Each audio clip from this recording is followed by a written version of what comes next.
بسیاری ها میگن که حزب شما تنها برای پررقابت نشان دادن انتخابات وارد این کارزار سیاسی شده است.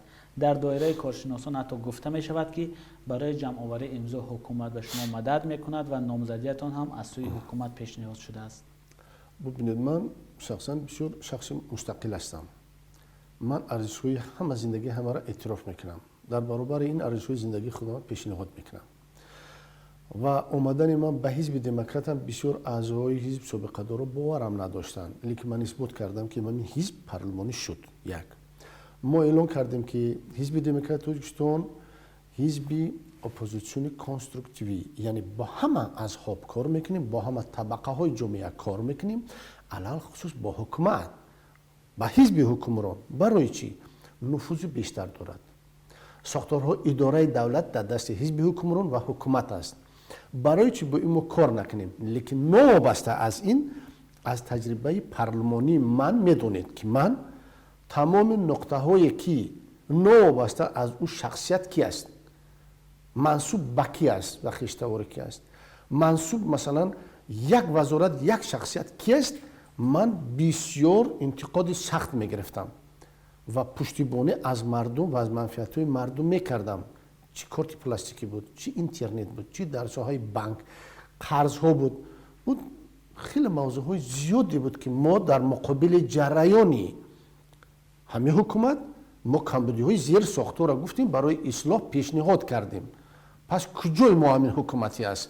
اما کدای همین ما اگر ما حکومتی باشیم، خط معین کشیده شده است که از همون خط سرخ گذشته نمیتونه، تو همون خط میتونه تنقیب. خط سرخ کدوم است که وقتی که من استعفای یک وزیر پیشنهاد میکنم، وقتی که من مثلا یک ساختار پررنگ زیر تنقید میگیرم که همین کاری همین مثلا وزیر ضد ارزش‌های دموکراتی، ضد حکومت است، ضد حتی مثلا سیاست پرزیدنت است، ضد منفعت‌های ملی است.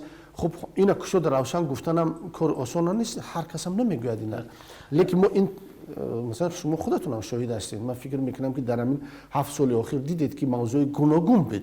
حتی در بعضی سایت‌ها شخصی که مقابل مثلا روش آب میرود گفته، مثلا مقاله مینویسند.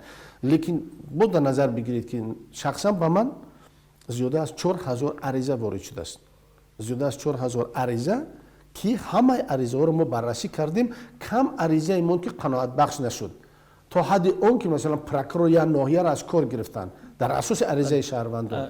عذر زیاد که بله جریان است دیگه. پاسخم گرفتم، اما وقتی ما عذر کمی محدود است. 2 سوال خیلی کوتاه دیگه داشتم. ما این سوال رو از همه نامزدها میپرسیم، از شما میخواستم بپرسم اگر در دیبات یا بحث زنده با نامزد و رئیس جمهوری فعلی امامعلی رحمان روبرو شوید، با او چی سوال میدهید؟ اگر چون شرایط فراهم شد که همه نامزدها در دیبات اشتراک کرده. البته سوال همین است که نوابسته از اون که کدوم حزب حکمران یا که دیگر حزب وقتی که به سر قدرت می آید، برای اصحاب سیاسی دیگر برای در عمل نشان دادن موقع و برنامه و آیین‌نامه‌اش چه امکان می دهد. یعنی در دولت داری مثلا در حکومت اجرایی اونا را راه میتیند یا نمیتیند، یا کمی خیلی رنگی بچه اوگای میموند. منظورتان دادن تقسیم حکومت با همه حزب‌های سیاسی در یک سطحی باید که تقسیم باید باشد. همین سوال را میپرسید. همه حزب‌های سیاسی باید در اداره دولت اشتراک کنند. برنامه خودشون رو کی هستند، چی امکان دارند، چی نامزدا دارند، باید با مردم، با حکومت، با جامعه نشون بدهند، حصه‌گذار باشند، همچون یک بیسپلاتنی کامنتاتور نباشند.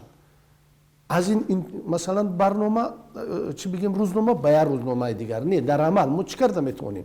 حزب‌های دیگر متخصص زیاد دارن، ما بسیار کارها را کرده میتونیم.